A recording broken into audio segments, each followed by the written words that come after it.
શું અપડેટ આવતી દેખાડી રહી છે બ્રોકરેજ હાઉસીસના રિપોર્ટમાં? ગુડ મોર્નિંગ ચાંદની. આપણે ડેફિનેટલી જે પરિણામ આવે છે તેના પર જ બ્રોકરેજ રિપોર્ટ્સ આવ્યા છે. શરૂઆત આપણે બજાજ ફિન્સર્વથી કરશું. આપણે જોયા કે ગઈકાલેના પરિણામ આવ્યા ત્યારબાદ નોમુરા તરફથી આપણને એક રિપોર્ટ આવ્યો છે. અહીંયા આપણને બાય રેટિંગ્સ આવતા જોવા મળ્યા છે. લક્ષ્યાંકના ફ્રન્ટ પર નજર કરીએ તો તેમને 1780 રૂપિયા પ્રતિ શેર કર્યા છે.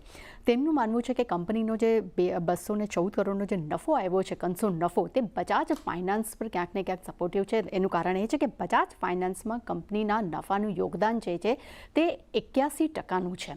તેનું મેઇન રીઝન એ પણ છે કે બજાજ ફાઇનાન્સના AUM ગ્રોથ જે છે તે પણ મજબૂત આવ્યા છે, જેને કારણે કરીને બજાજ ફિન્સર્વને એક સપોર્ટ મળતો જોવા મળ્યો છે. તે સાથે જ બજાજ એલાયન્સ લાઈફ ઇન્સ્યોરન્સ છે તેના APIમાં પણ સારો એવો ગ્રોથ મળ્યો છે, જેની અસર જે છે તે બજાજ ફિન્સર્વના રિઝલ્ટ્સ પર આપણને જોવા મળી છે અને તેનો ROE જે છે તે પણ લગભગ 21.3% પર વધતો જોવા મળ્યો છે. એટલે એમ કહી શકાય કે બજાજ ફિન્સર્વના એક પોઝિટિવ રિપોર્ટ્સ અહીંયા આપણને આવતા જોવા મળ્યા છે. પરંતુ ભારતીય એરટેલ પર મોર્ગન સ્ટેનલી તરફથી આપણને ઇક્વલ વેટ રેટિંગ આવતા જોવા મળ્યા છે. અહીંયા લક્ષ્યાંક તેમને 1330 રૂપિયા પ્રતિ શેર કર્યા છે કે આફ્રિકા એરટેલના જે રિઝલ્ટ્સ જે છે તે નબળા આવ્યા છે. Q1 FY24માં આવક અને એબિટા બંનેમાં જ ઘટાડો આવ્યો છે અને સાથે કેપેક્સમાં પણ ઘટાડો આવ્યો છે. પરંતુ કંપનીએ હોલ્ડુકો જે છે તેનું દેવું જે છે તે તેમને સંપૂર્ણ રીતે પૂરું કરી દીધું છે. પરંતુ ખરાબ પરિણામને કારણે કરીને આજે ભારતીય એરટેલમાં ક્યાંક ને ક્યાંક નેગેટિવિટી જોવા મળી શકે છે, કારણ કે રિપોર્ટ આપણને બ્રોકરેજ રિપોર્ટમાં થોડો એક દબાણ જોવા મળી રહ્યું છે. અશોક લેલેન્ડના પરિણામ બાદ નોમુરા તરફથી અહીંયા આપણને બાય રેટિંગ્સ આપતા જોવા મળ્યા છે. લક્ષ્યાંક તેમને 247 રૂપિયા પ્રતિ શેર કર્યા છે. તેમનું માનવું છે કે Q1માં એબિટા માર્જિન જે છે તે ઇનલાઇન રહ્યા છે, પરંતુ ખાસ કરીને કંપનીના દરેક બિઝનેસમાં પણ માંગ જે છે તે મજબૂત રહી શકે છે તેવી મેનેજમેન્ટની અત્યારે એક કમેન્ટ્રી પણ આવતી જોવા મળી છે, જેને કારણે કરીને એક પોઝિટિવ રિપોર્ટ આવતો જોવા મળ્યો છે. ટાટા પાવર પર UBSE તરફથી રિપોર્ટ જોઈએ. અહીંયા તેમને ખરીદારી યથાવત રાખી છે.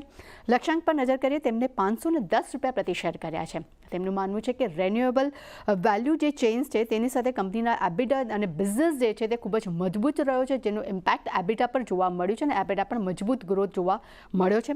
તે સાથે તેમનું એ પણ કહેવું છે કે આ રેન્યુએબલ વેલ્યુ જે ચેઇન છે તેમાં ખાસ કરીને સોલર છે, ઇક્વિપમેન્ટ મેન્યુફેક્ચરિંગ છે, આ દરેકનો સમાવેશ થતો જોવા મળે છે અને સોલર EPCનો પણ સમાવેશ આપણને આ રેન્યુએબલ ચેઇનમાં જોવા મળી રહ્યો છે. એટલે પરિણામ અહીંયા સારા આવવાને કારણે કરીને રિપોર્ટ પણ આપણને એક પોઝિટિવ જોવા મળ્યો છે. લોરેસ લેબ પર આપણને ગોલ્ડમેન સેક્સ તરફથી વેચવાલીની સલાહ આવતી જોવા મળી છે. અહીંયા લક્ષ્યાંક તેમને 350 રૂપિયા પ્રતિ શેર કર્યા છે. તેમનું માનવું છે કે કંપનીનો સેલ્સ ગ્રોથ જે છે તે અનુમાન કરતાં ખૂબ જ ખરાબ રહ્યો છે અને લગભગ 12%નો ઘટાડો જોવા મળ્યો છે અને ઓવરઓલ અગર વેલ્યુ સેલ્સ ગ્રોથની વાત કરશું તો માત્ર 1% પર આપણને જોવા મળ્યો છે.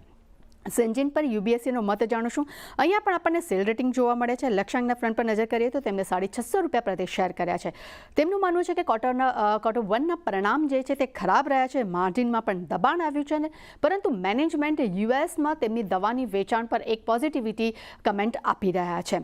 ત્યારબાદ છેલ્લા રિપોર્ટ્સ પર નજર કરીએ તો આવાસ ફાઇનાન્શિયલ્સ પર મોર્ગન સ્ટેનલી તરફથી આપણને ઇક્વલ વેટ રેટિંગ આવતા જોવા મળ્યા છે.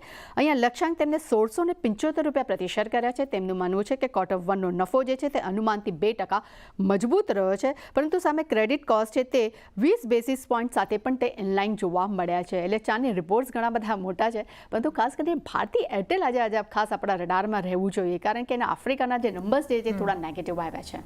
જી, તો બધા કાઉન્ટ